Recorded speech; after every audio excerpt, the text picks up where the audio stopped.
Mantan Ketua Umum Pengurus Besar Nahdlatul Ulama Said Aqil Siraj berbicara soal harta kekayaan ex-Ditjen Pajak Rafael Alun Trisambodo yang disebut memiliki kejanggalan.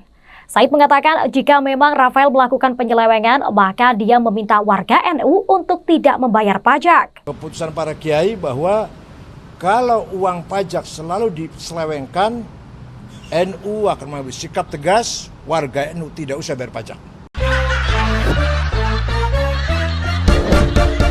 Siji loro telu ayo padha guyu papat lima enem ayo padha mesem pitu wolu songo aja lali ndonga.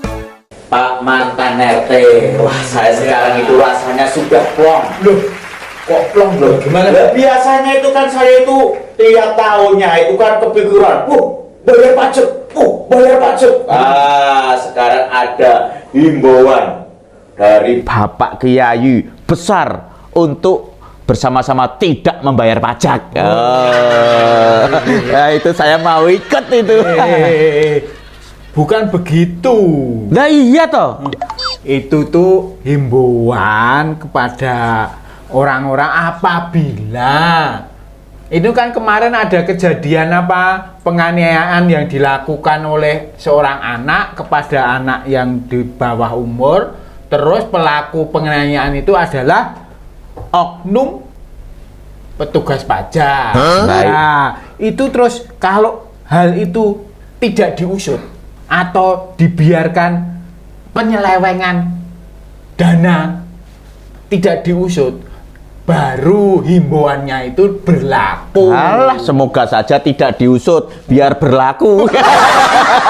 Begitu, semoga saja tidak diusut, biar berlaku gitu loh. Biar kita itu sebagai rakyat kecil, apalah daya yang naik cuma sepeda motor, ekrek, untuk membayar pajak. Oh, itu harus memeras keringat sedemikian rupa. Loh, yang dibayarin itu naiknya motor gede, pakai mobil mewah, rumahnya di mana-mana.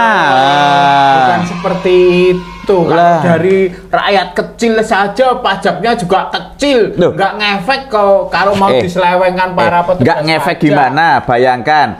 Rakyat kecil seperti saya ini jumlahnya berapa juta, bayangkan. Berjuta-juta. Lah kalau yang kecil-kecil yang sedikit-sedikit itu ada peribahasa mengatakan dikit-dikit lama-lama jadi bukit. Bayangkan kalau hanya yang punya motor besar aja, yang punya segelintir, itu pun kalau bayar pajak katanya bodong alias dikemplang. Itu biasanya ya. Oknum pajak itu kan mengajak kong kali kong dengan orang-orang pengusaha yang kaya-kaya yang kewajiban bayar pajaknya besar supaya pajaknya tidak banyak. Dia dijak kerjasama, nanti dia dapat bonus. Yang itu oknum pajaknya itu seperti itu, bukan dari pajak kalangan rendahan, bukan. Oknumnya itu jumlahnya berapa? Banyak loh. Iya. Lah oknum kalau kok jadi banyak gitu loh. Lah, ini anak yang menganiaya, yang melakukan tindakan tidak terpuji ini sampai menginjak ya toh, sampai memukul, akhirnya menendang sampai koma. Lah, itu harta orang tuanya itu diusut, itu di luar kewajaran. Sampai di medsosnya itu sekarang mamahnya itu tasnya itu semuanya branded. Bayangkan mamahnya tasnya branded. Lah istri saya itu tasnya itu hanya pakai kresek. Lo itu branded loh, ada mereknya itu kan HDPE gitu. Lawang kalau di market itu kan ditanya kalau nambah kantong plastik enggak Bu? Nambah gitu. Ini nambah sekian, oh enggak jadi, rela dibawa gini gitu loh. Begini loh, kalau himbauan itu sampai terlaksana, yang rugi ya warga sendiri loh. Ruginya di mana? Ya enggak rugi, malah untung wong tidak bayar pajak, berarti kan uangnya bisa digunakan untuk kebutuhan-kebutuhan yang lain, enggak rugi. Padahal kan kewajiban warga negara itu bayar pajak itu termasuk kewajiban warga negara. Terus hakmu sebagai warga negara, sebagai pembayar pajak mendapat layanan dari pemerintah. Misal uang-uang pajak, hasil pajak itu digunakan untuk pembangunan, digunakan untuk itu misal subsidi apa, subsidi BBM, bisa subsidi haji, juga ibadah loh itu juga.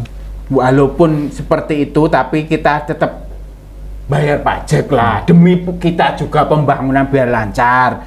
Lah, supaya penyelewengan ini tidak terjadi, yaitu harus diusut. Kok petugas pajak kok bisa punya kekayaan yang sampai luar biasa? Itu harus diusut, dari mana datangnya kekayaan tersebut. Apa benar karena usahanya, apa benar karena dia bertindak sebagai oknum yang menyelewengkan itu, sehingga bisa menumpuk-numpuk pajak, menumpuk uang, harta.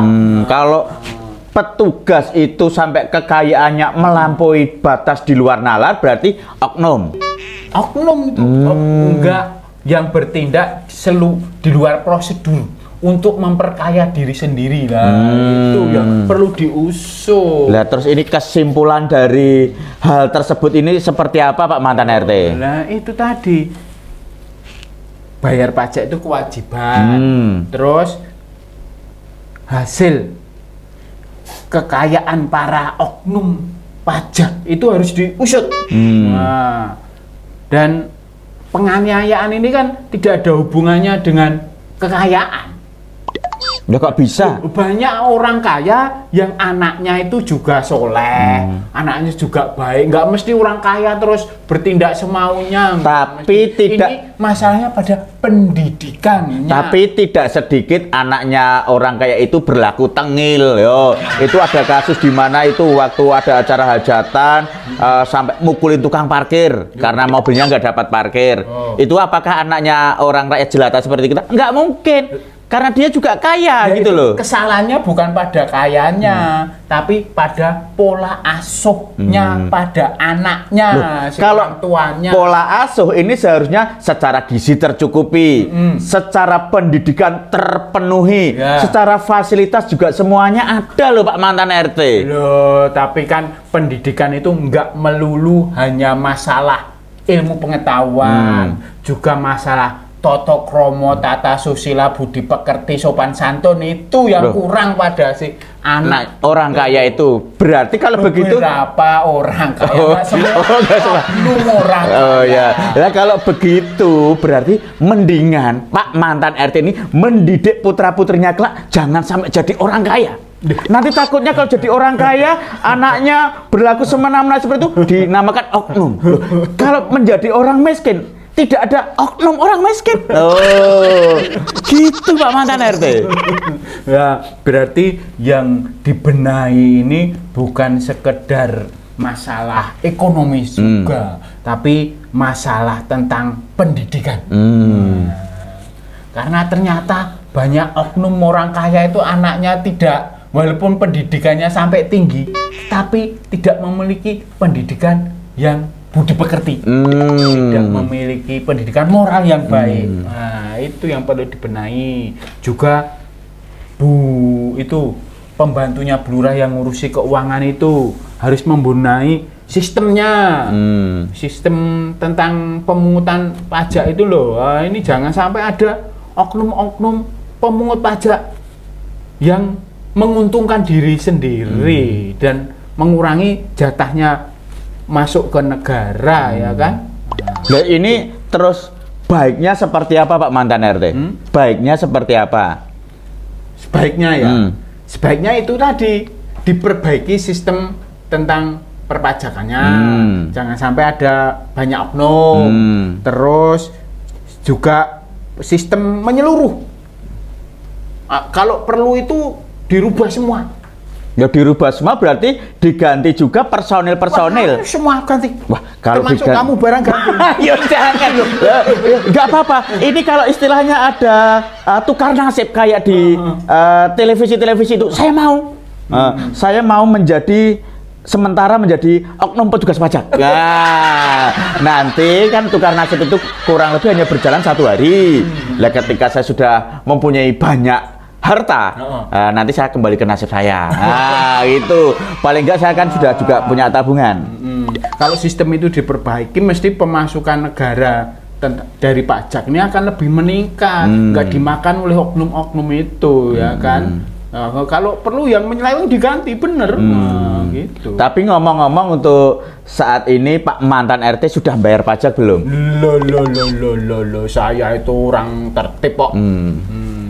Ya walaupun agak tertunda, tapi nantinya akan dibayar. Berarti belum juga. Kalau belum juga berarti Pak mantan RT juga tidak boleh menggunakan fasilitas-fasilitas yang dibangun menggunakan uang pajak gitu loh. Kita makan aja di sini, ini ada pajaknya loh ini loh.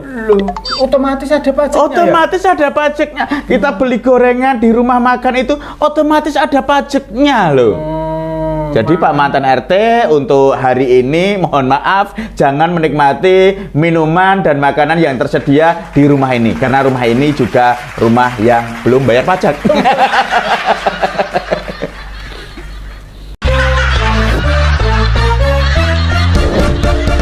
Siji loro telu ayo padha guyu 4 5 6 ayo padha mesem 7 8 9 aja lali ndonga